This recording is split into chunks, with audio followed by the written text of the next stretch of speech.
मानव एक खामोश सा इंसान था जिसकी आंखों में थकान और दिल में अनकहा दर्द जमा था। वह दर्द जो किसी को बताई नहीं जा सकती थी, जिसे वह खुद भी शब्दों में नहीं बांध पाता था। बस इतना पता था कि उसकी जिंदगी में कुछ ऐसा टूट चुका है जिसे जोड़ना आसान नहीं। उसी टूटन को थोड़ी देर भूलने के लिए वह उस जगह पर आ बैठा था जहां जाना कोई शरीफ आदमी पसंद नहीं करता। मगर आज उसे समाज की परवाह नहीं थी, बस अपने दिल का बोझ हल्का करना था। उसी धुंधली रोशनी और अजीब सी खामोशी के बीच उसकी नज़र वंशिका पर पड़ी। एक मजबूर सी लड़की जो बड़े सपने लेकर निकली थी और उन्हीं सपनों के पीछे भागते-भागते आज यहाँ आ पहुंची थी। वंशिका डर से कांप रही थी, उसकी आंखों में बेबसी थी और उसकी हर कोशिश अपनी इज्जत बचाने में कमजोर पड़ती जा रही थी। तभी उसकी नज़र मानव से टकराई। उस एक नज़र में दोनों ने एक दूसरे का दर्द पहचान लिया। जैसे बिना बोले ही दिल ने दिल से बात कर ली हो। मानव उठा, उसके कदमों में कोई जल्दबाजी नहीं थी, बस एक सुकून देने वाली मजबूती थी। वह उसके सामने खड़ा हुआ और धीरे से उसे अपने पीछे कर लिया। उस पल वंशिका के कांपते हाथ अनजाने में मानव की उंगलियों से छू गए और उस स्पर्श में कोई डर नहीं था, सिर्फ भरोसा था, ऐसा भरोसा जो लंबे समय बाद दोनों को मिला था। वंशिका की आंखों से आंसू बह निकले, दर्द के नहीं, बल्कि उस सम्मान के जो उसे अचानक मिल गया था। और मानव के सीने में कुछ पिघल सा गया था, जैसे किसी ने उसके जमे हुए दिल पर हाथ रख लिया हो। उसने धीमी आवाज में कहा, क्या तुम मुझ पर भरोसा कर सकती हो? वंशिका ने बिना शब्द कहे सिर हिला दिया, क्योंकि कभी कभी जवाब आंखों से ही निकल जाते हैं। उसी बदनाम सी जगह पर बिना शोर शराबे के दो टूटे हुए इंसानों ने एक दूसरे का हाथ थाम लिया। और वह हाथ थामना किसी रस्म से कम नहीं था। वह एक वादा था, सम्मान का, साथ का और नई शुरुआत का। वहां खड़े-खड़े ही उन्होंने एक दूसरे को अपनाया, जैसे दर्द से थके दो दिलों ने फैसला कर लिया हो कि अब वह एक दूसरे का सहारा बनेंगे। उस पल ना कोई ढोल था, ना कोई भीड़। फिर भी वह शादी सबसे सच्ची थी। ये कहानी उस दिन शुरू हुई थी, जब मानव टूटा हुआ उस जगह पर पहुंचा था। शकुंतला बाई के कोठे पर आज अलग ही चहल पहल थी। वहां बैठा आदमी उस हॉल की रौनक को बढ़ा रहा था। वह कोई आम आदमी नहीं था। हवाएं आज ठंडी चल रही थी। फैन की चरचराहट उस चुप्पी में और भी तेज लग रही थी। और लंबे सोफे पर अकड़ा बैठा, अपने दोनों कोहनियां घुटनों पर लगाए, उंगलियां मोड़े बैठा था। तभी वहां पर एक कमसीन लड़की, आंखों में लाली थी, ऐसी लाली जो रात भर के रोने से नहीं, अंदर कोई चीज टूटने की वजह से थी। कुछ पल रुकी और शब्दों में सांस भरी, जैसे हर सांस के साथ कोई याद फिर सीने में घुस रही हो। कुछ पलों के बाद दरवाजे के पास खनकती चूड़ियों की आवाज आई। एक चमकीले कपड़ों में लिपटी लड़की शर्मीली सी उसके पास आकर बैठ गई थी और वह सिर झुकाए बोली, सर लड़की तैयार है, बिल्कुल अनछुई है, आपके लिए खास मंगवाई गई है। वह सर उठाए बिना सिर्फ एक ठंडी निगाहें उस पर डालकर रह गया और जेब से हजार हजार के नोट निकालकर उसकी तरफ बढ़ा दिए और उसकी तरफ देखते हुए ठंडे शब्दों में बोला, ढंग का कपड़ा पहन कर आओ मेरे सामने। इस तरह कपड़े सिर्फ कमरे के अंदर मौजूद लड़कियां पहनती हैं। अब मैंने तुम्हें खरीद लिया है और जो मैं कहूँगा वही कपड़े तुम पहनोगी। उसका शब्द तीखा था, बस वो यहाँ होते हुए भी यहाँ नहीं था। वह जवाब के इंतजार किए बिना उठकर खड़ा हुआ, कुछ पल में कदमों से कमरे की तरफ बढ़ गया। दरवाज़ा खुलते ही मानव बिल्कुल ठिठक गया था। कमरे की हल्की फैली रोशनी में एक 8 साल की लड़की खड़ी थी, चेहरा मासूम, जैसे अभी अभी स्कूल बैग उतार कर आई हो।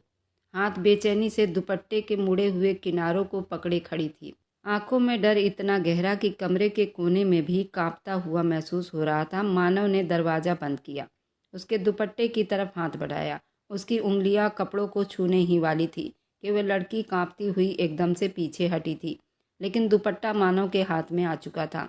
मेरे कपड़े उतारोगे तो आपको बहुत पाप लगेगा। आप मेरे साथ ऐसा नहीं कर सकते। प्लीज़ मुझे गंदा मत करो, मैं आपके आगे हाथ जोड़ती हूँ। उसकी आवाज़ कांप रही थी, मेरा दुपट्टा वापस करो प्लीज। मानव पल भर को रुका सा रह गया। उसके शब्दों ने जैसे उसे थप्पड़ मारा हो। उसने धीरे से दुपट्टा उठाया, लड़की के सीने पर फैला दिया। अब वो पूरी तरह से उसे देख रहा था। चांद सा खूबसूरत चेहरा, आंखें मोटी मोटी। ये मंजर नहीं था जिसके लिए वो यहाँ आया था। वह तो अपनी पत्नी के धोखे की गंदगी को भूलने के लिए यहाँ आया था, और यहाँ उसके सामने ये लड़की बिल्कुल बेगुनाह खड़ी थी। यहाँ मौजूद लड़कियाँ अपनी मर्जी से अपना जिस्म आने वाले आदमी को सौंप देती हैं, मगर यहाँ तो कोई और ही थी और उसको देखते हुए बोला, मेरे बाद कोई और आएगा तो क्या करोगी? उसके शब्दों में पहली बार सख्ती नहीं थी। लड़की की आंखों से आंसू बह निकले थे। मुझे यहाँ से निकाल लो सर। मैंने कुछ नहीं किया। मैं 10वीं क्लास की स्टूडेंट हूँ। उन्होंने ज़बरदस्ती मुझे किडनैप किया था। मैं बेगुनाह हूँ। भगवान के लिए मेरी मदद करो। भगवान आपको हमेशा खुश रखेगा, आपकी हर परेशानी को दूर करेगा। मानव ने गहरी सांस ली और एकदम आगे बढ़कर बोला, नाम क्या है तुम्हारा? मेरा नाम वंशिका है, वह हिचकिचाते हुए बोली। मानव ने नज़रें झुकाकर सिर हिलाया, जैसे किसी मुश्किल फैसले पर मुहर लगा रहा हो। ठीक है, चुप से बैठ जाओ, दुपट्टा संभाल लो। मैं अभी पंडित जी को बुलाकर तुमसे शादी कर लेता हूँ। तुम यहाँ से बाहर जा सकती हो, उसके अलावा तुम यहाँ से बाहर नहीं निकल सकती। आगे तुम्हारी अपनी मर्जी है। वंशिका के चेहरे पर डर और हैरानी अजीब सा फैला हुआ था।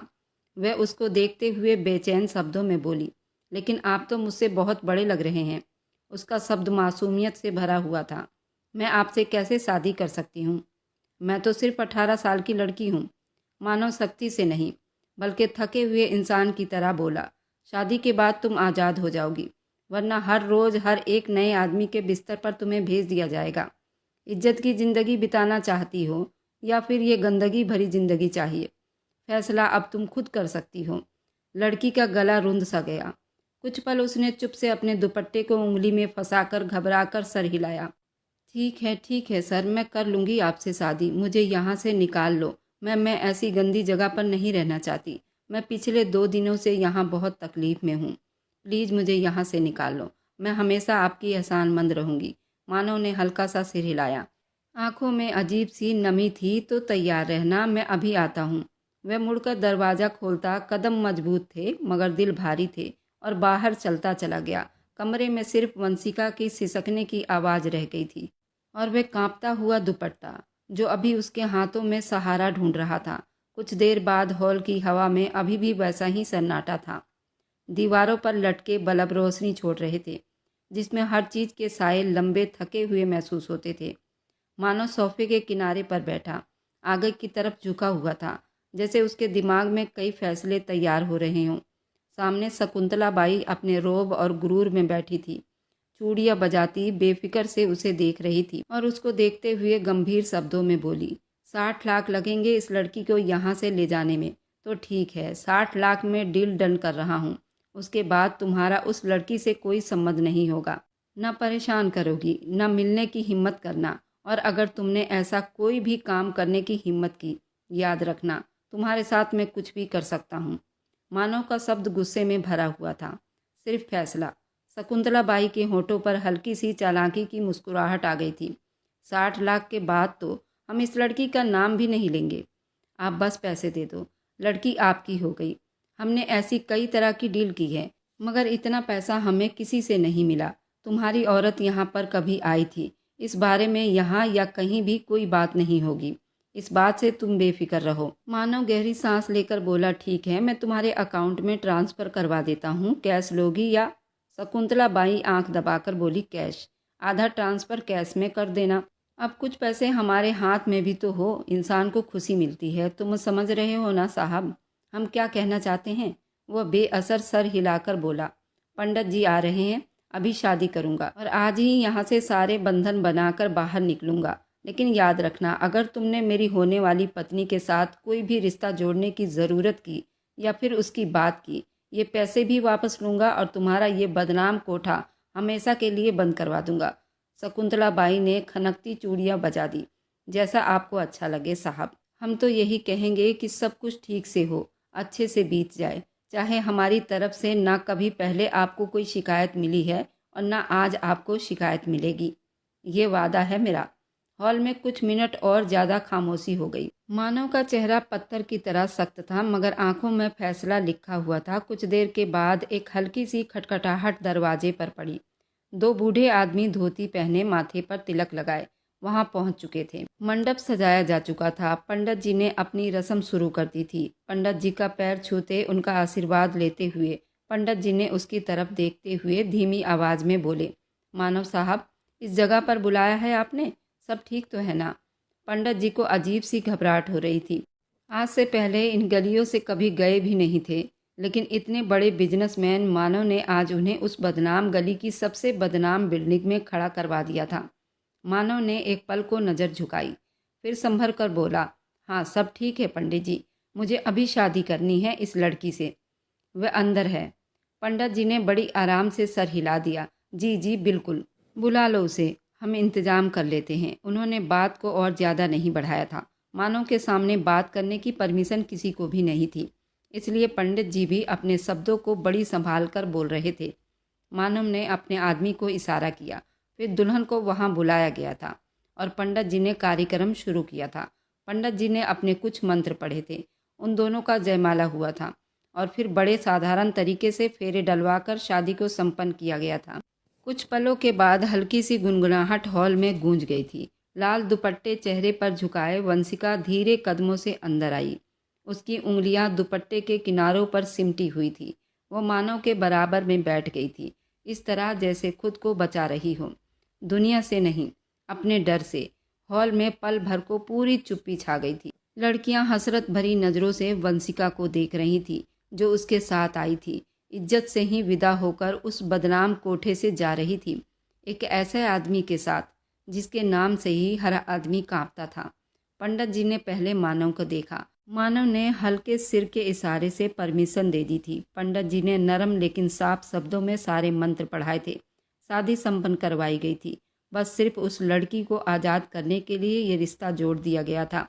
पंडित जी ने कागज पर साइन किए, क्योंकि वह कानूनी तौर से भी शादी करना चाहता था। हॉल में एक अजीब सी चुप्पी फैली थी, जो किसी कैद के टूटने पर किसी जिम्मेदारी की शुरुआत के बीच खड़ी होती है। वंशिका के हाथ कांप रहे थे। मानव ने बस इतना कहा, अब तुम बिल्कुल सुरक्षित हो, डरने की कोई ज़रूरत नहीं है, मैं हूँ तुम्हारे साथ। उस एक शब्द ने उसकी सारी टूटी हुई आंसुओं में सुकून की पहली हल्की बूंद भर दी थी। शादी पूरी होने के बाद पंडित जी ने अपनी दान दक्षिणा ली और फिर वहाँ से चले गए। उनके जाने के बाद मानव खड़ा हो गया था। साथ शकुंतला बाई भी खड़ी हो गई थी। उसकी आंखों में देखते हुए बोला, ज़्यादा कुछ नहीं, बस इतना कहूँगा, ये अब मेरी जिम्मेदारी है। अगर तुम्हारे किसी भी चालाकियों ने षड्यंत्र किया तो मुझसे बुरा कोई नहीं हो सकता।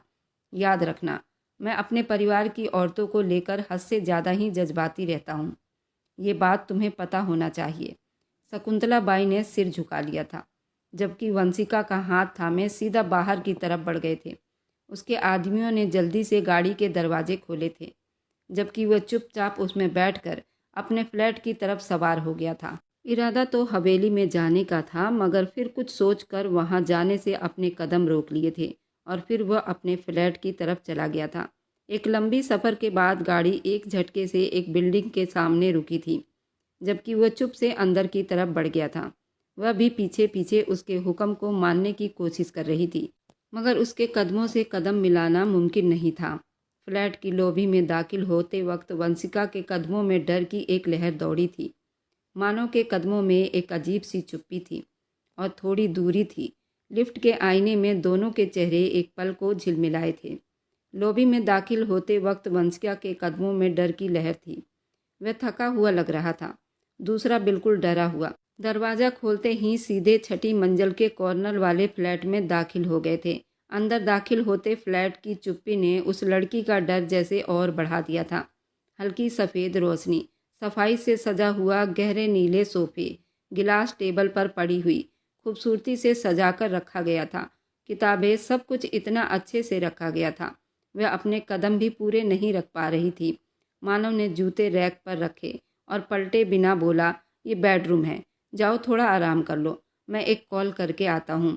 वंशिका ने बस धीरे से सर हिलाया और चुप से कमरे में चली गई थी।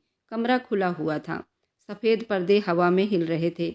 बेड साफ सुथरा था, तकिया बराबर में रखे हुए थे। उस माहौल में उसे लग रहा था जैसे दीवारें उसकी सुरक्षा के लिए दौड़ रही हो। वो बेड के किनारे पर बैठकर अपने दुपट्टे को ठीक कर रही थी। हाथों की कपकपाहट उतरने का नाम ही नहीं ले रही थी। कुछ मिनट के बाद दरवाज़ा खुला। मानव अंदर आया तो वह जल्दी से उठ खड़ी हो गई थी, ऐसे जैसे उसे डर हो, बैठे बैठे भी कोई गलती ना हो जाए। मानव ने उसकी घबराहट देखकर नज़रें नरम की, मगर शब्द सीधा रखा था। अब शादी हो चुकी है, उम्मीद है अब तुम्हें मेरे पास आने से कोई समस्या नहीं होगी, लेकिन इससे पहले मुझे तुमसे कुछ बहुत ज़रूरी सवाल करने हैं। वंशिका ने नज़र ज़मीन पर गाड़ दी। जी बोलिए। कमरे में कुछ पल बिल्कुल चुप्पी रही। बाहर शहर की ट्रैफिक हल्की सी आवाज़ आ रही थी। मानव ने हाथ बढ़ाकर उसकी तरफ देखा, जैसे उसकी कहानी के हर झूठ हर सच को अलग अलग पहचान कर रहा हो। सच सच बताओ, तुम किडनैप हुई थी या अपनी मर्जी से कोठे पर पहुंची थी? यहाँ झूठ की कोई गुंजाइश नहीं। मैं सच सुनना चाहता हूँ।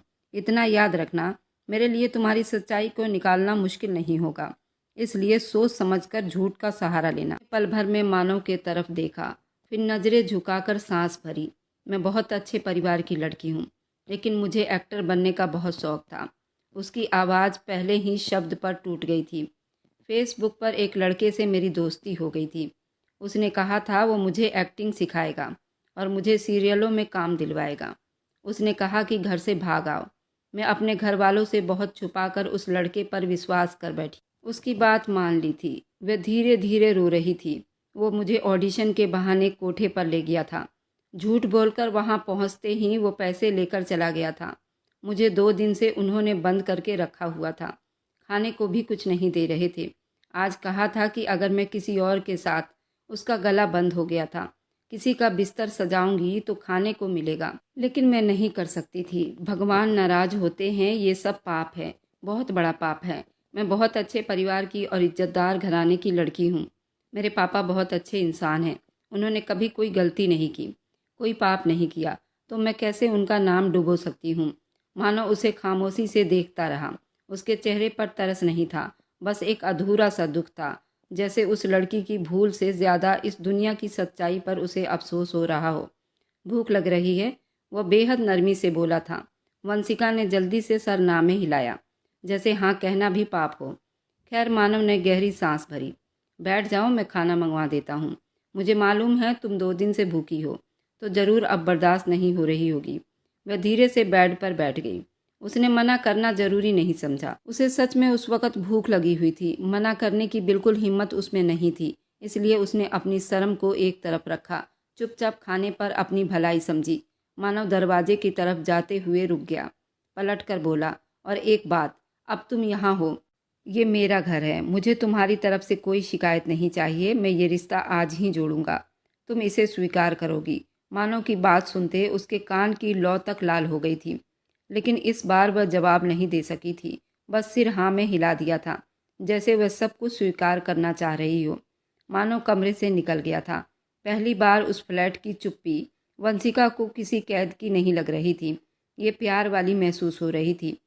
कुछ ही देर के बाद वह खाना लेकर हाजिर हो गया था, जबकि उसको एक एक निवाला किसी अंगारे की तरह लग रहा था। उसने बड़ी मुश्किल से ही खाना ख़त्म किया।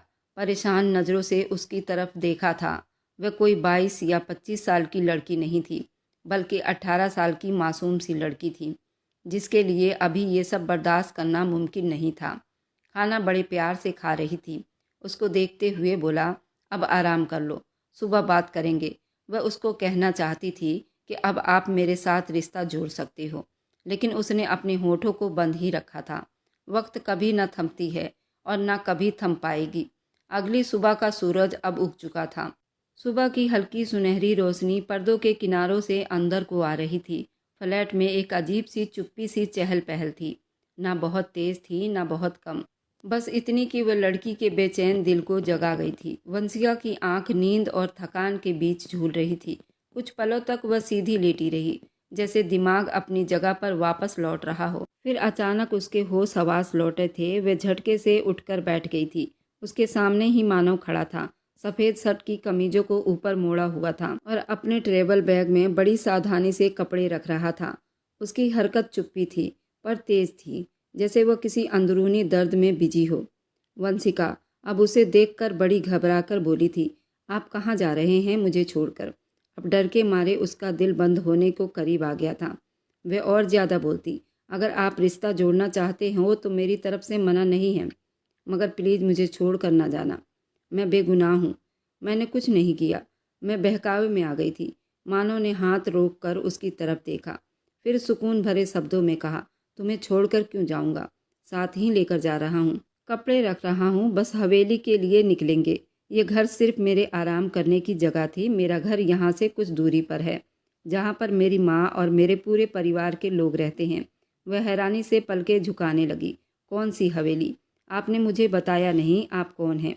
रात को कहा था कि आज रात मेरे साथ शारीरिक संबंध बनाओगे, मगर खाना खाकर बोल दिया सो जाओ। मैं आपकी बातें समझ नहीं पा रही। आप क्या चाहते हैं? वह सच में अब उसके हर अंदाज पर उलझ रही थी। मानव बैग की जिप खींचते हुए बोला, मैंने इसलिए मना किया था कि तुम दिमागी तौर पर डिस्टर्ब हो जाती, लेकिन याद रखना ये सिर्फ कल के लिए था। आज ऐसा कुछ नहीं होगा। रात में तुम्हारे करीब आऊँगा, हर कीमत पर। ये मेरा अधिकार है, तो तुम मुझे मेरा अधिकार लेने से नहीं रोक सकती हो। खैर, उठ जाओ, फ्रेश हो जाओ। नाश्ता लगवा दिया है, बाहर डाइनिंग टेबल पर लगवा दिया है, साथ में ही नाश्ता कर लेते हैं। वह हल्की परेशान होती बोली, किसने बनाया? कौन आया था इस घर में? वह एक पल के लिए डर सी गई थी। मानव ने एक पल उसे देखा, जैसे उसे पहली बार उसकी मासूमियत महसूस हो रही हो। मैं मानव हूँ, एक बहुत बड़ा बिजनेसमैन। मेरे नीचे कई कंपनियां काम करती है और ये सब नाश्ता एक नौकरानी बना गई है। अब तुम जाओ, फ्रेश हो जाओ, हमें जल्दी निकलना होगा। वंशिका धीरे से उठी, दुपट्टा संभाला, कुछ कदम आगे बढ़ाकर रुक गई थी। एक बात पूछूं आपसे? मानव साहब, वह हाथ में गाड़ी की चाबी घुमाता हुआ रुका था। कहो। वंशिका ने कुछ पल चुप्पी में बिताए थे, जैसे हिम्मत इकट्ठी कर रही हो। फिर बोली, आपकी उम्र तो मुझसे ज़्यादा लगती है, जैसे आप 35 साल के हो। तो आप शादीशुदा होंगे ना? आपकी पहली पत्नी? मानव का चेहरा पल भर को बेरंग हो गया था, जैसे किसी ने पुराने जख्म की सिलाई खोल दी हो। ये तुम्हारी समस्या नहीं, ये मेरी समस्या है। वह धीरे से मगर मजबूत शब्दों में बोला, अब मैं आपकी पत्नी हूँ। मुझे पता होना चाहिए आपकी ज़िंदगी में कौन है और कौन था। वह अधिकार जताते हुए बोली थी। मानव ने नज़र उठाकर उसकी तरफ ऐसे देखा, जैसे ये फैसला कर रहा हो बताए या न बताए। फिर उसकी आवाज़ धीमी और कड़वी निकल रही थी, मगर गुस्से में थी। पहली पत्नी नहीं रही, अपने आशिक के साथ धोखा देकर भाग गई है। मैंने उसे रंगे हाथों पकड़कर डिवोर्स भी दे दी है। कुछ और सुनना है? वंशिका के होंठ कांपने लगे थे। उसने जल्दी सर झुका लिया था। मेरा इरादा आपका जख्म छेड़ने का नहीं था। वह और ज़्यादा कुछ कह पाती, इससे पहले ही मानव ने थोड़े शब्दों में कहा, जाओ चेंज करो, ज़्यादा बातें बनाने की ज़रूरत नहीं। वह पलटने ही लगा था कि ठहर कर एक और बात सीधे शब्दों में बोला, और रही बात शारीरिक संबंध बनाने की, तो बात तो मैं आज पूरा दिन तुम्हारे पास रहूँगा। खुद को दिमागी तौर पर तैयार कर लेना। रात को मैं तुम्हारे साथ वह सारा संबंध बनाऊंगा। एक बार फिर अपनी बात दोहराया था। उसके शब्दों में सीधा ऐलान था, जैसे वह अपने अधिकार का फैसला सुना रहा हो। वंशिका का चेहरा खो सा गया था। वह तेजी से जी जी कहकर जल्दी से वॉशरूम में गायब हो गई थी। दरवाज़ा बंद करते ही उसने गहरी सांस ली, एक ऐसी सांस जो डर और शर्मिंदगी और नई जिंदगी के भारी बोझ से भरी हुई थी। बाहर मानव फ्लैट की खामोशी में खड़ा कुछ पल तक सोचता रहा, जैसे किस्मत ने एक बार फिर उसे एक अनचाहा रिश्ता थमा दिया हो, मगर अब वो पीछे नहीं हट सकता था। नाश्ता चुप्पी से ही खाया गया था और फिर वह उसे लिए सीधा हवेली के तरफ निकल पड़ा था। एक लंबा सफ़र तय करने के बाद वे दोनों हवेली पहुंच चुके थे। आंगन में गाड़ी रुकी थी। एक झटके के साथ उसका जिस्म आगे हुआ, जैसे जमीन ने एक पल को सांस रोक ली हो। बाहर चुप्पी थी, मगर अंदर उसके दिल की धड़कन बड़ी तेज चल रही थी। मानव ने गाड़ी का दरवाज़ा खोला, आधा मुंह उसकी तरफ मोड़ा और सख्त आवाज़ में बोला, हवेली के अंदर बहुत सी जुबानें चलेंगी, तुम चुप रहना। जो कहना है मैं खुद ही संभाल लूँगा और कहूँगा। वह डर कर सिर झुका गई। बस इतना कहा जी। उसके शब्दों में डर कम, लेकिन आने वाली दुनिया की तूफान का इंतजार था। मानव ने हाथ बढ़ाया, जैसे उसके अंदर दाखिल होने का अधिकार उसके हाथ की पकड़ में था। वह हाथ थामे धीरे कदमों से गाड़ी से उतरी। सामने हवेली का भारी सा दरवाज़ा, ऊंची लंबी हाइट, दूर तक फैला आंगन। उसे एक पल को लगा कि ये जगह सांस लेने से पहले उसे तौल लेती हो। अंदर कदम रखा था। हॉल में बैठे लोग जल्दी उठ खड़े हो गए, निगाहें सीधी थी। सब उन्हीं दोनों की तरफ देख रहे थे और उसके आसपास एक अजीब सा दबाव उठ रहा था। वह मानव के पीछे थी, जैसे खुद को उसकी पीठ से छुपा रही हो। मानव की नज़र एक औरत पर टिक गई थी। ऊंचा कद, आंखों में चुभती हुई शक्ति। वह थोड़ी खुद पर हिम्मत इकट्ठा कर रही थी। वह कुछ समझ पाती इससे पहले ही मानव की आवाज़ हॉल में गूंजी थी, ये औरत मेरी हवेली में क्या कर रही है? और ये किसके परमिशन से यहाँ आई है और इसे अंदर आने किसने दिया। उसका बस नहीं चल रहा था सामने मौजूद लड़की का गला ही दबा दे। उसके शब्दों के वजन ने पूरे हॉल को जमा दिया था। वह चौंक कर पीछे हटी। उसकी उंगलियां मानो के पकड़ में और भी सख्त हो गई थी। तुलसी देवी जल्दी आगे बढ़ी। आवाज में घबराहट थी मगर अंदाजा में माँ की मोहब्बत झलक रही थी। मानो बेटा गुस्सा मत करो, वह सिर्फ अपना सामान लेने आई है। मानव ने तेवरी चढ़ाकर ललिता देवी की तरफ देखा। अब क्यों आई है? कौन सा सामान? सब मैंने खरीदा था। ललिता के होठों पर एक गुस्से वाली मुस्कुराहट उभर आई थी। बहुत खूब मानव, एक दिन में ही दूसरी शादी? मानव हंसा था। बस उसके चेहरे पर और ज्यादा नफरत का साया उतर आया था। क्यों तुम्हारी ही तरह अलग अलग लड़कियों को लेकर घूमता, उनके साथ संबंध बनाता, जैसे तुम अनजान लड़कों के साथ घूमती फिर रही थी? मेरा मुंह मत खुलवाओ वरना तुम्हें यहाँ खड़े होने के लायक भी नहीं छोड़ूंगा। ललिता का चेहरा लाल पड़ गया था। जुबान संभाल कर बात करो। उसका बस नहीं चल रहा था सामने मौजूद आदमी का मुंह नोच डाले, जिसने पल भर नहीं लगाया था उसकी इज्जत को तार तार करने में। अभी तो बहुत संभाल कर बात कर रहा हूँ वरना तुम जैसी बदमाश औरत के साथ तो मैं बात करना भी पसंद नहीं करता। पति के होते आशिक के साथ रंगरलियां मनाती फिर रही थी। मुझे समझा रही हो कि बात किस तरह की जाती है? हॉल में जैसे सांस सी रुक गई थी। ललिता के हाथ कांपे मगर उसने खुद को संभाल कर सख्त आवाज में कहा, ये मेरा पर्सनल मामला है। मानव की आवाज में गुस्सा नहीं, फैसला था। जब तक तुम मेरी पत्नी थी ये तुम्हारी समस्या थी। अब खैर तुम्हारे मुंह लगना भी अपनी बेइज्जती ही समझता हूँ। वह गुस्से में तुलसी देवी की तरफ पलटा था। मम्मी, इसे अभी के अभी इसी वक्त मेरे हवेली से बाहर निकाल दो वरना मैं पूरी हवेली उलट कर रख दूंगा। तुलसी देवी ने घबराकर नौकरानी को इशारा किया। ललिता ने आखिरी बार गुस्से से मानव को देखा और तेजी से कदम बढ़ाकर हॉल से निकल गई। उसके जाते ही जैसे माहौल का दबाव थोड़ा ढीला पड़ा था मगर डर अभी भी उसके दिल के आसपास ही घूम रहा था। वह पीछे खड़ी सब कुछ देख रही थी। चुप से भीगी हुई आंखों के साथ मानव ने एक पल को उसकी तरफ देखा। उसके देखने में पहली बार नरमी थी। तुम मेरे कमरे में जाओ, मैं आकर बात करता हूँ। उसने एक नौकरानी को इशारा किया। नौकरानी जल्दी आ गई और प्यार से सिर झुकाए बोली, मैडम जी इधर जाना है। वह सिर झुकाए चल पड़ी थी। उसके कदमों में हल्की सी कपकपाहट जरूर थी, जैसे जमीन अभी तक उसके लिए बिल्कुल अजनबी थी। हॉल से जाते हुए हर आंख उसे छू कर जा रही थी, जैसे सब जानना चाहते हो ये कौन है और कैसा संबंध। आज वक्त धीरे धीरे गुजर रहा था। रात गहरी हो चुकी थी। कमरे में मध्यम बल्ब जल रही थी और रोशनी जो थकान को भी हल्का कर देती और तन्हाई को भी। दरवाजा धीरे से खुला और मानव अंदर दाखिल हुआ था। कदमों की हल्की चाप के साथ ही उनकी नजर सीधे सोफे पर पड़ी जहां वंशिका बिल्कुल चुपचाप बैठी हुई थी। हाथ एक दूसरे में जोड़े हुए थी जैसे किसी फैसले के इंतजार में हो। उसे देखते ही वे चौंक कर खड़ी हो गई थी। आंखों में सारा दिन का डर, उलझन, थकान साये की तरह तैरता हुआ महसूस हो रहा था। मैं आपका कब से इंतजार कर रही थी। उसकी आवाज दबी दबी थी। और मुझे टेंशन हो रही थी, आप सुबह से गए, अब आ रहे हैं। मानव ने कोई जवाब न दिया, बस अपने ऊपर ओढ़ी हुई शॉल सोफे पर उतार कर फेंकी। खुद भी वहीं बैठ गया, जैसे कई बोझ उसके कंधों पर लटके हुए हों। हाँ, थोड़ा हवेली के कामों में बिजी हो गया था, उसने थके हुए शब्दों में कहा। फिर उसकी तरफ सवालिया नजर उठाकर देखा। तुम इंतजार क्यों कर रही थी मेरा? खाना वक्त पर नहीं मिला क्या? जी, वक्त पर मिल गया था खाना। उसने धीरे से सांस ली। लेकिन इस घर में तो मैं सिर्फ आपको ही जानती हूँ। और मानो जो कुछ भी सुबह हुआ था वह लड़की, वह सच में आपकी पत्नी थी? एक पल को हवा में चुप्पी उतर आई थी। भारी सांसें रोके मानव ने आंखें कुछ पल घुमाई, जैसे बीते हुए कल का कोई कांटा चुभ गया हो। वो मेरी पत्नी नहीं, अब उसे तलाक दे चुका हूँ। उसने साधारण शब्दों में कहा। मुझे तो सोच कर ही अफसोस होता है कि वो कभी मेरी पत्नी हुआ करती थी। वंशिका ने नजर नीचे कर ली थी। वे आगे को झुक कर कहने लगी। आवाज सख्त थी मगर शब्द टूट रहे थे। देखो लड़की, अगर मेरे साथ रहना है तो प्यार से रहना होगा। और एक बात, तुम्हारे दिमाग में जो भी एक्टिंग का भूत सवार है ना, तो उसे अब खत्म कर दो। अगर मेरे साथ रहना है तो प्यार से और इज्जत से रहना होगा। हम संस्कारी लोग हैं और संस्कारी लोगों को ये सब शोभा नहीं देता। उसने बिना बहस किए जल्दी से हाँ में सिर हिलाया। अब तो मर कर भी ये काम करने का सोचूंगी भी नहीं। फिर झुकते हुए बोली, क्या आप मुझे मेरी फैमिली से एक बार मिलवाओगे? वह थोड़ी देर चुप रहा। जैसे हिसाब लगा रहा हो ये बात सही रहेगी या नहीं।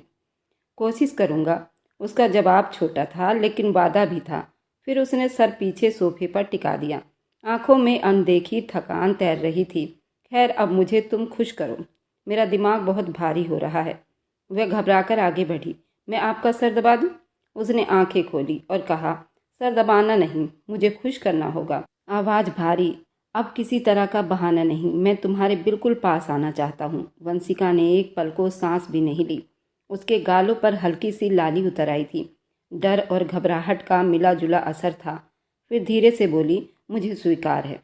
मानव ने वंशिका को उठाकर बड़े प्यार से बेड पर लेकर आया था और उसे सुलाते हुए, उसकी मासूमियत को निहारते हुए उसके होठों पर झुका था।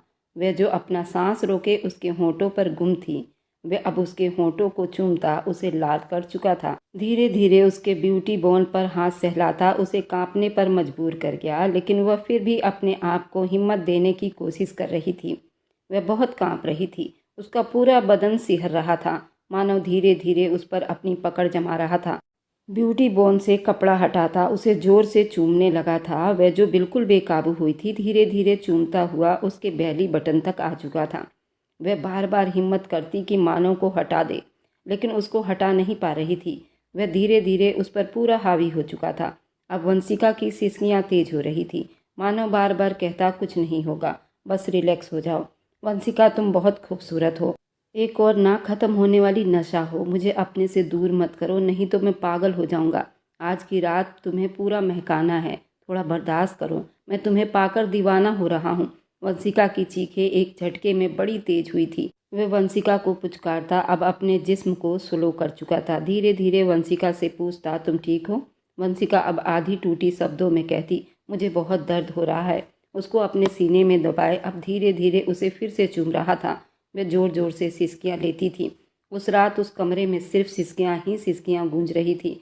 कमरे में जैसे हवा बदल गई थी। चुप्पी की जगह अब गहरी नज़दीकियों की आवाज़ उतर आई थी। बाहर रात अपनी रफ्तार से चल रही थी, मगर दोनों के बीच की दूरियां कुछ सांसों में मिटने वाला था। पूरा बिस्तर खराब हो चुका था। उसे गोद में उठाते बाथरूम ले जा चुका था। वंशिका का पूरा शर्म और झिझक वो एक ही रात में ख़त्म कर देना चाहता था। उसे बाथरूम में शावर के नीचे खड़ा करता उसके ऊपर फिर से हावी हो चुका था। इस बार वंशिका भी हिम्मत इकट्ठा कर अब आहें भर रही थी। उसको सोचने समझने का मौका दिए बिना उसकी सांसों को अपनी पकड़ में ले गया था और धीरे धीरे उसका जिस्म खुद में समेटने लगा था, जबकि वह आंखें बंद किए उसकी मोहब्बत बर्दाश्त करती जा रही थी। रात धीरे धीरे बीतती जा रही थी। अगली सुबह का सूरज पूरा आग उगलता हुआ उदय हुआ था। वे दोनों सुबह के सूरज की पहली किरण पर ही जाग गए थे। सुबह की रोशनी खिड़की के पर्दों से छन छन कर उनके कमरे में आ रही थी। कमरे में हल्की सी ठंडक थी। सोफे पर बैठी चुपचाप अपने हाथों की उंगलियां मोड़ रही थी। रात की सारी घबराहट अभी भी उसके दिल में धड़क रही थी। उसे समझ नहीं आ रहा था रात जो कुछ उसके साथ हुआ वो उसे किस तरह स्वीकार करे। अभी वह अपने ख्यालों में ही गुम थी जब अचानक दरवाज़ा एक झटके से खुला। तुलसी देवी अंदर दाखिल हुई। हर कदम में एक अजीब सा रौब, हर नज़र में एक विश्वास की लकीर मौजूद थी। वंशिका जल्दी खड़ी हो गई थी, साड़ी का पल्लू अच्छे से संभालते हुए, जैसे अपने जिस्म को ज़्यादा से ज़्यादा छुपा लेना चाहती हो। वह उनका पैर छूती इससे पहले तुलसी देवी बड़े सख्त शब्दों में बोली थी। तुलसी देवी की आवाज़ में बहुत रौब था और जहर था।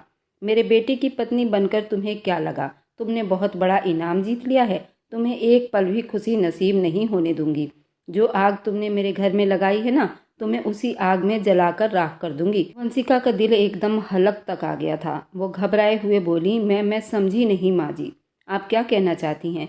सच में वो बुरी तरह घबरा चुकी थी। उसे समझ नहीं आ रहा था वह उनके व्यवहार पर किस तरह का रिएक्ट करे। तुलसी देवी एकदम आगे बढ़ी, आवाज़ हल्की मगर काट खाने वाली थी। ये परिवार कोई आम परिवार नहीं। मेरा बेटा एक बिजनेसमैन आदमी है, उसकी कई कंपनियां हैं। वह कोई आम आदमी नहीं जिसे तुमने अपने पल्लू से बांध लिया है। ऐसे लोगों की जुबान उसके सामने बिल्कुल बंद हो जाती है, सबकी गर्दनें झुक जाती है। उसकी पहली पत्नी उसे धोखा दे चुकी है। अगर तुमने भी धोखा देने का सोचा। उन्होंने उंगली सीधी उसके चेहरे के सामने उठाई। याद रखना, तुम्हारी चिता भी 2 मिनट में जलाकर रख दूंगी। और तुम अभी, ये शब्द अधूरा रह गया था। बाथरूम का दरवाज़ा एकदम खुला। मानव बाहर आया, तौलिया कंधे पर, चेहरे पर ताजगी थी तुलसी देवी की जुबान उसी पल चुप हो गई थी। वंशिका ने दबे कदम पीछे हटाकर नजरें झुका ली थी। मानव ने दोनों को देखा, फिर सीधा अपनी माँ की तरफ बढ़ा था। चुप क्यों हो गई माँ? आवाज़ बिल्कुल नॉर्मल, बेहद कंट्रोल, मगर अंदर कहीं एक धमाका भड़क रहा था। तुलसी देवी ने जल्दी शब्द संभाल लिया, मैं तो बस यही समझाने आई थी। मानव ने एकदम आगे बढ़ा। अब दोनों आमने सामने थे। अपना शब्द पूरा करती इससे पहले कि वह उनकी बात काट कर बोला, जिसे आपको समझाना था उसे तो आपने समझाया नहीं। वह आपकी नाक के नीचे इसी घर में रहते हुए गुल खिलाती रही, और जिसे मैं खुद समझा लूँगा उसे आप खड़ी होकर समझा रही हैं। क्या मैंने आपसे बोला है कि आप मेरी पत्नी को जरा भी समझाइए? तुलसी देवी ने नजरें चुराने की कोशिश की। मेरा मतलब वो नहीं था। वे बात पूरी करती इससे पहले ही वो मतलब समझा गया था। मेरी पहली शादी आपकी पसंद से हुई थी ना? वह कितनी चली आप भी जानती हैं। आप इस पर उंगली उठाएंगी, ये बात आप अपने दिमाग में बैठा लो। आपकी पसंद पर मैंने एक शब्द भी नहीं कहा था। उसकी शादी से पहले कितने बॉयफ्रेंड थे, वह कितनों से मिलती थी, और आपके नाक के नीचे वह सब कुछ होता रहा। ऐसी लड़की के लिए आपसे जिस लड़की पर हाथ रखा, मैंने अपना सर झुका लिया, आपका हुक्म बजा लाया। लेकिन अब मैं आपको इस चीज़ की बिल्कुल भी परमिशन नहीं दूंगा कि आप मेरी पर्सनल ज़िंदगी में कुछ भी बोलें। उनकी आंखें आश्चर्य से फैल गई थी। वह रुका नहीं था, बल्कि और ज़्यादा बोला, याद रखो आप यहाँ सिर्फ अपना कंट्रोल चाहती थीं। कंट्रोल के लिए आपने उस लड़की से मेरी शादी करवाई। ये तो भगवान की कृपा है कि सही टाइम पर मेरी आँख खुल गई। मैंने उसे रंगे हाथों पकड़ लिया, वरना वो मेरे साथ कितना धोखा करती। अब आपका खेल खत्म हो चुका है। कितनी बार मैंने आपको शादी से पहले समझाया था कि आपकी सहेली की बेटी मुझे ठीक नहीं लगती, मगर आपने मेरी बात नहीं सुनी। ज़बरदस्ती उस लड़की को मेरे गले में बांध दिया था। अब नतीजा आपके सामने है। उस लड़की ने आपके बेटे को ऐसा डसा कि मैं अपने आप से ही नज़रें नहीं मिला पा रहा। उस औरत की वजह से मेरा पूरा रेपुटेशन खराब हो चुका है। मेरे बिजनेस में भी फ़र्क आया है। उस कमरे में एक सन्नाटा सा उतरा। तुलसी देवी का चेहरा सुर्ख लाल हो गया। मानव ने आखिरी बार सख्त नज़रों से दोनों को देखा। एक निगाह माँ पर, दूसरी वंशिका पर, जो सहम कर खड़ी थी। फिर उसने हाथ से दरवाजे की तरफ इशारा किया। तुलसी देवी ने कुछ कहने की कोशिश की, मगर शब्द उनके गले में ही अटक गए थे। वह नज़र ज़मीन पर डाले वापस मुड़ गई और धीरे से कदमों से बाहर निकल गई थी। दरवाज़ा बंद हुआ। कमरे में सिर्फ सांसों की हल्की आवाज़ बाकी रह गई थी। वंशिका ने ठंडे शब्दों में सर झुकाकर कहा, मैंने माँ जी से कुछ नहीं कहा था। मानव ने उसकी तरफ देखा। इस बार निगाह में सख्ती नहीं थी, बस थकी हुई गंभीरता मौजूद थी। मुझे पता है सब। तुम्हें इसके बारे में सफाई देने की ज़रूरत नहीं। तुम यहाँ अपने कमरे में आराम से रहो। ज़्यादा किसी की बातों को सुनने की ज़रूरत नहीं, सिवाय मेरे। अब कमरे में रोशनी बदल रही थी, लेकिन रिश्तों में भी अब काफ़ी बदलाव आने लगा था। वक्त धीरे धीरे बीतता जा रहा था। 2 दिन के बाद दोपहर, हल्की धूप थी। हवेली के किचन में बर्तनों की खनक बाकी थी। नौकरानी बर्तन धो रही थी, जबकि वंशिका एक कोने में खड़ी चुपचाप उसे देखे जा रही थी, जैसे अपने आप को किसी काम में बिजी कर लेना चाहती हो। कुछ पल बाद तेज कदमों की चाप सुनाई दी थी। तुलसी देवी दरवाजे के अंदर दाखिल हुई। उनकी नज़रें सीधे वंशिका पर आकर रुक गई थी। वह उसको देखते हुए गुस्से वाले शब्दों में बोली, क्या कर रही हो यहाँ? वंशिका घबराकर सीधी खड़ी हो गई थी। उसे बिल्कुल अंदाजा नहीं था कि तुलसी देवी यहाँ आ जाएंगी। वह डरे हुए शब्दों में बोली, कुछ नहीं माँ जी, मेरा कमरे में दिल नहीं लग रहा था, इसलिए मैं यहाँ आ गई हूँ। आपको कुछ चाहिए था? डर के मारे उसका दिल जोर से धड़क रहा था। तुलसी देवी ने हल्की सी मुस्कुराहट दबाई। मुझे नहीं, तुम्हारे पति को चाहिए। वह तुम्हें अपने बैठक में बुला रहा है। नौकरानी के हाथ बर्तन धोते धोते रुके थे। आंखें हैरानी से फैल गई थी, क्योंकि हवेली में ये बात मशहूर थी कि बैठक में किसी औरत का जाना सख्त मना था। वंशिका ने चौंक कर पूछा, बैठक? लेकिन वहाँ तो बाहरी आदमियों की बैठक होती है, मुझे वहाँ क्यों बुलाया जा रहा है? तुलसी देवी ने अपने भौं को उचकाया। पता नहीं, जाकर खुद ही देख लो। ज़्यादा यहीं पर सवाल जवाब करती रहोगी तो वह गुस्सा कर बैठेगा। वह कब से जवाब सुनने का इंतजार कर रही थी। नौकरानी के सामने आधी हकीकत और आधा जहर छोड़कर वह पलट गई थी। पीछे नौकरानी ने वंशिका को तरसती हुई नज़रों से देखा था, मगर कुछ कहने की हिम्मत नहीं थी, क्योंकि वह जानती थी अगर कुछ कहेगी तो उसकी अपनी नौकरी चली जाएगी। इसलिए वह चुपचाप अपने काम में बिजी हो गई थी। तुलसी देवी को ये लड़की बर्दाश्त नहीं थी, क्योंकि तुलसी देवी को पता चल गया था कि मानव इसे कहाँ से ब्याह कर ले आया है। वे अपना वंश ऐसे बदनाम गली की लड़कियों से तो कभी नहीं चलाना चाहती थी। इसी वजह से वंशिका के पीछे हाथ धोकर पड़ी हुई थी। जबकि तुलसी देवी की सहेली की बेटी का शादी से पहले उसके कितने बॉयफ्रेंड थे। तुलसी देवी तो इसे अनजान थी, लेकिन मानव ने उसे रंगे हाथों पकड़ा था। मानव को पिछले 3 सालों से वह धोखा दे रही थी।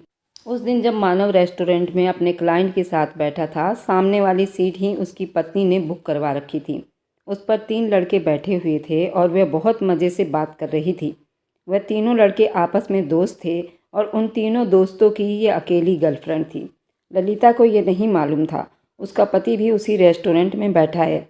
कुछ ही देर बाद ललिता ने ड्रिंक मंगाई थी और उन चारों ने बैठकर खूब पिया। उसके बाद उन्होंने कमरा बुक किया हुआ था और वे अलग अलग कमरों में नहीं गए थे। एक ही कमरे में वे चारों थे। ये सब मानव अपनी नज़रों से देख रहा था। वह अपने ऊपर कंट्रोल नहीं रख पा रहा था, लेकिन वह रेस्टोरेंट था। वह अपने क्लाइंट के साथ बैठा था। वह कुछ भी ऐसा वैसा नहीं बोल सकता था, लेकिन उसने मीटिंग वहीं ख़त्म की और अपनी पत्नी के रूम की तरफ बढ़ा था। गुस्से में दरवाज़ा ज़ोर से खोलता हुआ अंदर जा चुका था। जो कुछ उसकी नज़रों ने देखा था, उसका बस नहीं चल रहा था कि वह अपनी पत्नी को आग लगा दे। वे तीनों लड़के उसके जिस्म से चिपके हुए थे और ऑन कैमरा अश्लील वीडियो बना रहे थे, जिसे मानव ने तहस नहस कर दिया था। एक लड़का जो ललिता के ब्यूटी बॉल से चिपका हुआ था, दूसरा उसके बैली बटन को चूम रहा था, तीसरा लड़का कैमरे को संभाले हुए था। ललिता की सिसकियां और आहों से पूरा कमरा महका हुआ था और ललिता बहुत खुश नजर आ रही थी और वह न जाने ये सब कब से कर रही थी। मानव के पास पैसों की कोई कमी नहीं थी। वह थोड़े पुराने ख्याल का इंसान जरूर था। औरतों को हमेशा उसकी मर्यादा में रहना पसंद करता था। जब उसने अपनी पत्नी ललिता को इस हालत में देखा, उसने ललिता पर हाथ नहीं उठाया, पर उन तीनों लड़कों का बुरा हाल कर दिया था। और उसी दिन ललिता नाम की लड़की का चैप्टर ख़त्म हो गया था। उसे डिवोर्स दे चुका था। अब जब उसने वंशिका से शादी कर ली थी, उसकी शादी जैसे भी हालात में हुई हो, लेकिन वंशिका में उसे सच्चाई दिखाई दे रही थी। जब वंशिका के साथ उसने सुहाग रात मनाई थी, उसे सब पता चल गया था। वंशिका बिल्कुल अनछुई लड़की थी। सुहाग रात के दिन उसे बहुत तकलीफ हो रही थी, जो मानव से छुपा नहीं था। उसके बाद मानव ने उसे बड़े प्रेम से समेटा था। जब तुलसी देवी को ये सब पता चला कि वंशिका एक ऐसी जगह से ब्याह कर आई है, तो वह अपने ऊपर कंट्रोल नहीं रख पा रही थी। उन्हें लगता था ये सारा घर गंदा हो चुका है। पंडित जी ने तुलसी देवी को सब कुछ बता दिया था कि मानव ने उन्हें कहाँ पर बुलाया था। तभी से तुलसी देवी अपने ऊपर कंट्रोल नहीं रख पा रही थी और वंशिका के पीछे हाथ धोकर पड़ी थी। और इसी आग में जलकर उन्होंने बैठक में वंशिका को भेज दिया था, ताकि मानव को उसकी असलियत का पता चले। ऐसी लड़कियां कभी घर नहीं बसा सकती। ये एक गंदी लड़की है। वंशिका ने अपने साड़ी के पल्लू को मजबूती से संभाला और किचन से निकल गई थी। हवेली के लंबे लंबे दरवाजों से चलते हुए उसके कदम हिल रहे थे। दिल में बेचैनी सी धड़क रही थी। उन्होंने बुलाया तो शायद कोई ज़रूरी बात होगी। उसने खुद को समझाने की कोशिश की, मगर बैठक के करीब पहुंचते ही उसका दिल सीने से जैसे फटने लगा था। दरवाज़ा धीरे से धकेला और अंदर दाखिल हो गई। कमरे में बिल्कुल गंभीरता छाई हुई थी। कई आदमी बैठे हुए थे। कई बिजनेस डील के लिए आदमी वहां बैठे हुए थे। उन सबके बीच सर झुकाए मगर एक रोब में बैठा मानव था। वंशिका को देखते ही वह चौंक सा गया था। उसकी आंखों में हैरानी, गुस्सा और आश्चर्य एक साथ उभर आए थे। ये यहाँ क्या कर रही है? एक आदमी ने उसे सर उठाकर देखा। मानव जी, ये तो शकुंतला बाई के कोठे पर लाई गई लड़की थी। मैंने इस लड़की को खरीदने की कोशिश की थी, पर यह लड़की बहुत जिद्दी है। ये उस दिन अपने कमरे को लॉक करके बैठी थी। लाख दरवाज़ा खुलवाने पर भी उसने दरवाज़ा न खोला। ये शकुंतला बाई को धमकी दे रही थी, अगर मुझसे ज़बरदस्ती की गई तो अपने आप को ख़त्म कर लूँगी। आखिर मानो तुमने ये हूर की परी को कैसे अपनाया? मानव अपनी जगह से झटके से खड़ा हो गया। वंशिका, तुम यहाँ क्यों आई हो? उसका शब्द गुस्से में था। वह सहम कर बोली, जी जी, मुझे तो माँ जी ने कहा था कि आप बुला रहे हैं। एक पल के लिए कमरे में बिल्कुल सन्नाटा छा गया था। सभी वंशिका को देख रहे थे। मानव को ये बिल्कुल भी अच्छा नहीं लगा। मानव आपे से बाहर हो चुका था और उठते जोर का थप्पड़ वंशिका के मुंह पर रख चुका था।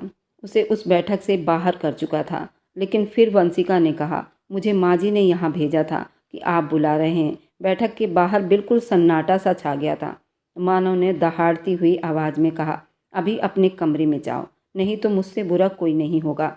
वह चुपचाप अपने गालों पर हाथ रखे हुए अपने कमरे की तरफ चल पड़ी थी। उसका गाल बिल्कुल लाल हो चुका था। वह इस हमले के लिए बिल्कुल भी तैयार नहीं थी। मानव बैठक में जाते, सब पर एक निगाह डालते चुपचाप बैठ गया था। मानव ने कहा, ये मेरा पर्सनल मामला है, इसमें आप लोगों को बोलने की कोई ज़रूरत नहीं। और हाँ, आप किस लड़की की बात कर रहे हैं मुझे नहीं मालूम। ये मेरी पत्नी है, और अगर मेरी पत्नी के लिए आपकी नज़र, आपके शब्द ऐसे निकल रहे हैं तो मैं तुम्हें यहाँ बैठने के लायक भी नहीं छोड़ूंगा। और अभी के लिए मैं ये मीटिंग ख़त्म कर रहा हूँ, आप लोग जा सकते हैं। मानव तो गुस्से में लाल हुआ था। उसको वंशिका पर हाथ उठाया गया बार बार याद आ रहा था। वंशिका का चेहरा एक तरफ को घूम गया था। आंखों में हैरानी, दर्द और बेबसी एक साथ उभर आए थे। मानव दहाड़ा, तुम्हें अकल नहीं? बैठक और ऑफिस किस जगह को कहते हैं? क्या तुम्हारे अंदर कोई संस्कार नहीं? औरतों को कहाँ जाना चाहिए, कहाँ नहीं? अंदर जाओ। उसका शब्द ना सिर्फ गुस्से में था, वंशिका के होंठ कांपने लगे थे। मैंने तो बस वही कहा, अभी चुप हो जाओ और अभी के अभी जाओ, बाहर निकलो। उसने दरवाजे की तरफ इशारा किया था। वह जल्दी आंसू पोंछती, अपने साड़ी के पल्लू को ठीक करती भागती हुई वहां से बाहर निकली थी। दरवाज़ा उसकी पीठ पर जोर से बंद हुआ। उसके अंदर की दुनिया भी एक बार फिर से डर और दुख आश्चर्य से कांप उठी थी। वक्त धीरे धीरे बीत रहा था। पूरा दिन मामूली के हिसाब से बीत चुका था। शाम की काली रात चारों तरफ फैलने लगी थी। वह कमरे में दाखिल हुआ तो रोशनी मंदी थी और वह करवट मोड़े लेटी हुई थी। उसके बाल नरम रोशनी में बिखरे हुए थे। कुछ पल उसके पीठ को देखता रहा, जैसे हर झुकाव, हर हरकत उसके दिमाग में छप गई हो। फिर दरवाज़ा धीरे से बंद किया। सोफे के किनारे पर बैठ गया था। वह कब से आंखें बंद किए लेटी रही, लेकिन उसकी आंखों के किनारों से बहते आंसुओं की झलकियां रोशनी में भी चमक रही थी। उसने चुपचाप उसके चेहरे पर हाथ फेरते हुए पूछा, दोपहर में खाना क्यों नहीं खाया? भूखी क्यों हो? उसने कोई जवाब न दिया, बस सर झुकाए लेटी रही। वह गहरी सांस लेते हुए बोला, तुम खुद बताओ, अगर तुम मेरे ऑफिस में अपने घर का पर्सनल मामला लेकर आओगी तो गुस्सा तो आएगा ना? पत्नी हो तुम मेरी, इज्जत हो मेरी। अब उठो, खाना खाओ। रोने की ज़रूरत नहीं। इतना भी जोर से थप्पड़ नहीं मारा था मैंने। उसकी आवाज़ में गंभीरता और नरमी दोनों एक साथ थी। वह रोती हुई बोली, जोर से ही मारा था आपने। मेरी तो कोई गलती भी नहीं थी। आपकी माँ ने ही कहा था कि आप मुझे वहाँ बुला रहे हैं। मानव ने उसका हाथ पकड़ा और बेड पर बिठाते हुए बोला, तुम्हें जब पता है कि मेरी माँ तुम्हें पसंद नहीं कर रही हैं और इस तरह की हरकत कर बैठेंगी, तो क्या तुम अपनी अकल इस्तेमाल नहीं कर सकती थी? वहाँ औरतों का जाना मैं पसंद नहीं करता, क्योंकि ये घर की समस्याएं घर में ही सुलझाई जाती है। इस बात का तुम्हें अंदाज़ा नहीं। वह अपनी आंखें बंद किए हल्की सी हिचकी के साथ बोली, मैं जहाँ रहती हूँ वहाँ इस तरह का माहौल नहीं है, ना ही इस तरह का ऑफिस है। मानव की आवाज़ में अभी भी नरमी थी। लेकिन मेरी जान, यहाँ सब होता है। तुम एक बिजनेसमैन की पत्नी हो। यहाँ पर मीटिंग भी होता है, यहाँ पर बैठक भी है, और बाहर के लोगों की बातें भी होती हैं, और घर की समस्याएं घर में ही सुलझाई जाती है। वह थोड़ी देर चुप रही, फिर सर झुकाए बोली, अभी भी मुझे डांट रहे हैं? मेरी कोई गलती नहीं थी। मानव ने एक पल के लिए उसके आंसुओं से तर चेहरे को देखा, फिर धीरे से बोला कि तुम बिल्कुल बच्ची हो, अकल नहीं है तुम्हें। अच्छा चलो उठ जाओ प्लीज़, कुछ खाओ, नहीं तो तबीयत खराब हो जाएगी तुम्हारी। वह मुंह बनाए उठ गई। उसके होठों की हल्की सी कपकपाहट ने उसके डर और जज्बात की कहानी सुना दी।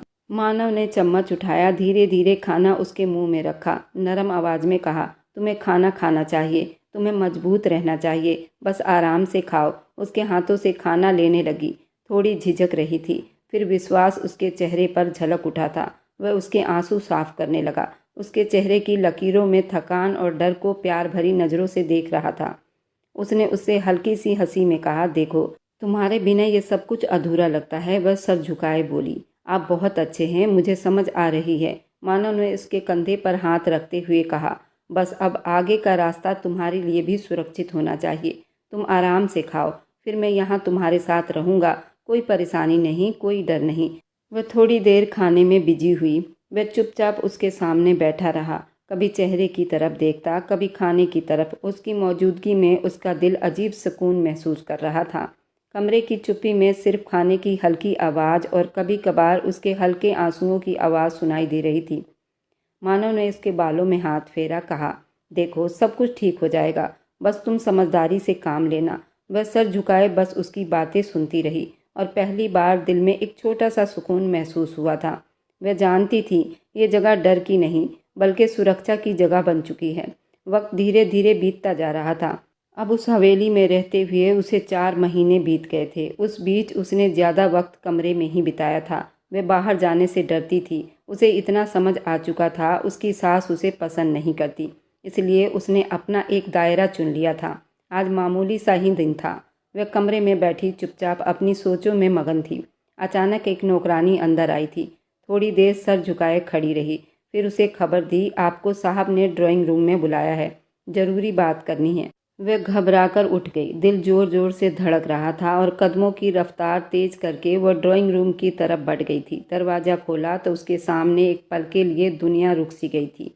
उसके अपने माँ बाप वहाँ बैठे थे, सर झुकाए। मानव बगल में आकर बैठ गया था। मानव तो बिल्कुल चुप था। वह रोती दौड़ती हुई अपनी माँ की तरफ लपकी और सीने से जा लगी थी और बहुत जोर से रोने लगी थी। मानव ने एक तरफ बैठकर चुपचाप उसकी आंखों में मौजूद डर और विश्वास को महसूस किया। उसकी माँ ने धीरे से उसे गले लगाया, नरम शब्दों में बोली, बस चुप हो जाओ मेरी बच्ची, कुछ नहीं हुआ, सब ठीक है। उसके बाप ने भी सर पर हाथ रखते हुए कहा, हम तुम्हारे साथ हैं, बस सुकून से बैठो। रोती हुई बोली, मैंने कुछ नहीं किया, सब उस लड़के की गलती थी, मुझे वहाँ पर वो ले गया था। उसके पापा ने चुपचाप उसके बालों में हाथ फेरा, उसे थपथपाया। उसकी माँ ने उसे धीरे से सहारा देते हुए कहा, हाँ हमें सब पता है बेटा, मानव साहब ने हमें सब कुछ बता दिया है, तुम्हें परेशान होने की ज़रूरत नहीं। ये तो तुम्हारी किस्मत अच्छी है कि तुम यहाँ पहुँच गई हो। मानव एक बहुत बड़ा बिजनेसमैन है, ये बहुत अच्छे इंसान है। वह थोड़ी देर रुकी, फिर भीगी आंखों से मानव की तरफ देखा, सर झुकाए बोली, मुझे विश्वास है मेरी बेटी अपना घर अच्छे तरीके से बसाएगी और मुझे तुम्हारी तरफ से कभी कोई शिकायत नहीं मिलेगी। मानव चुप रहा, बस उसे गौर से देख रहा था, जैसे उसकी हर हिचकी और हर डर को समझ रहा हो। वह रोते हुए बोली, हाँ मैं कभी कोई शिकायत का मौका नहीं दूंगी, जो मौका देना था वह दे चुकी हूँ।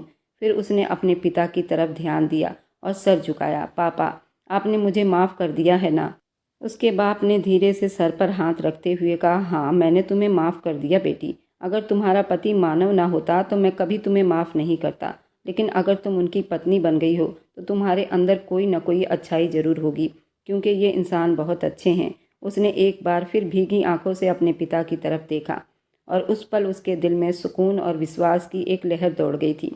मानव चुपचाप बैठा उस मंजर को देख रहा था और एक तरफ उसके हाथ को थोड़ा सा सहारा देकर उसे विश्वास दिलाने की कोशिश कर रहा था, वह अब सुरक्षित है। थोड़ी देर अपने माँ बाप के सीने से चुपचाप लगी रही, फिर धीरे से आंखें साफ की और सर उठाया। उसकी माँ ने मुस्कुराकर कहा, चलो अब उठो, सब कुछ ठीक हो गया है। उसके माता पिता दोनों ही बहुत खुश थे। उसकी माँ बोली, भगवान की कृपा है, अब मैं समझ गई हूँ कि सब कुछ ठीक हो जाएगा। मानव ने उसे देखा, एक हल्की सी मुस्कुराहट के साथ कहा, बस यही काफ़ी है, बाकी सब कुछ तुम्हारे लिए आसान हो जाएगा। तुमने डर और परेशानी के बाद भी हिम्मत दिखाई, यही तुम्हारी असल ताकत है।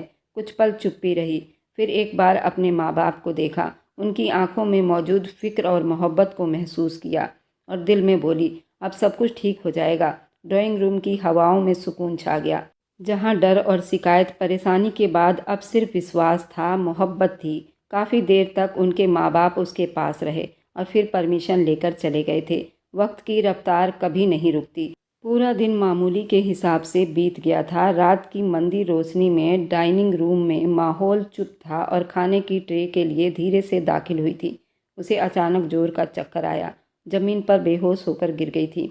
उस पल मानव अपने सोफे पर बैठा था, वह पलटकर उसकी तरफ देखने लगा और जल्दी उठ खड़ा हुआ।